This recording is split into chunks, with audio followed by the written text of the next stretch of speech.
This man is a killer. Instead of the traditional death penalty, a more terrible punishment awaits him. His victim's parents will decide which parts of his body will be amputated.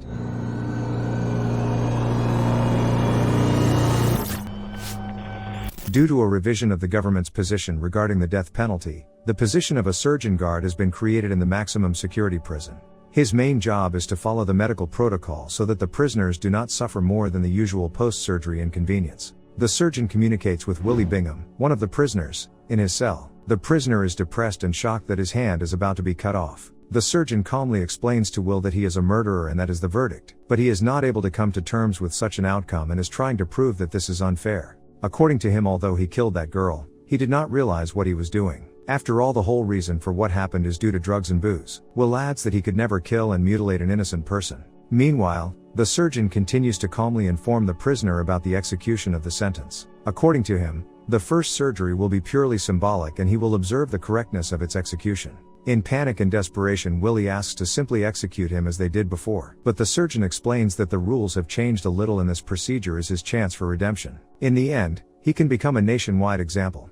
And at most after the second or third surgery, his redemption will be over. These words clearly do not inspire Will and he vomits into the toilet. Next, we see the hospital ward, where preparations for the surgery are underway. On the bed, fully conscious, is a frightened Willie Bingham. Behind the glass, all this is watched by members of the family of the deceased, a father and two daughters. It is they who have the right to decide how far surgeons can go. The father gives the command to proceed and the warden gives instructions to the surgeons. A drawing class is taking place in one of the middle schools. Children draw and play. Suddenly, Willie is brought into the classroom with an amputated left hand and he tells the students about what criminal acts can bring to. Shocked children are clearly not ready for such a gloomy performance. During the second operation, Will has his right arm and left leg removed. It seems that the family members of the deceased are getting a taste. As his deformities increase, their results begin to be shown to difficult teenagers from the most neglected public schools. During these visits, Willie tries to tell the juvenile delinquents to behave themselves, unless of course they want to look like him. Although Willie was strong enough in spirit and recovered well physically, the prospects of a third surgery did not bode well. Before the procedure, the warden tries to cheer up the poor man, praising him for his stamina and expressing the hope that the members of the family of the deceased will take pity on him and will not go too far. While spending time at home, the warden hears a newscast reporting protests against a too brutal and barbaric form of punishment for criminals like 38-year-old Willie Bingham,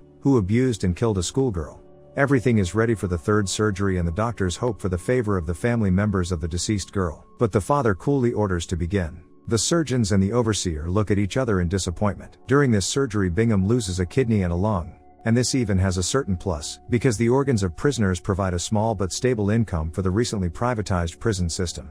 In addition, instead of regular television, Willie is shown videos of his operations at his leisure. The poor fellow even manages to joke hysterically, asking the nurse what they will cut from him in today's episode. 5 months later, Bingham is scheduled for a fifth surgery, during which his genitals are removed. After that day, he no longer cried or spoke to anyone. To his last surgery, Willie went without any emotions. His ears, nose and tip of his tongue are removed, and the remains of his body are depilated by a laser. At this, the satisfied father decides to stop and signs the relevant papers, and the warden informs Willie, crippled and bandaged like a mummy, that he was still able to reach the end. 5 years have passed since then. Bingham's room is the last one on the south side of the top floor and the lights are always on. He is always there and his eyes are constantly looking at the ceiling, in deathly silence, except the last week of every month. After all, it is at this time that Willie Bingham is taken to schools.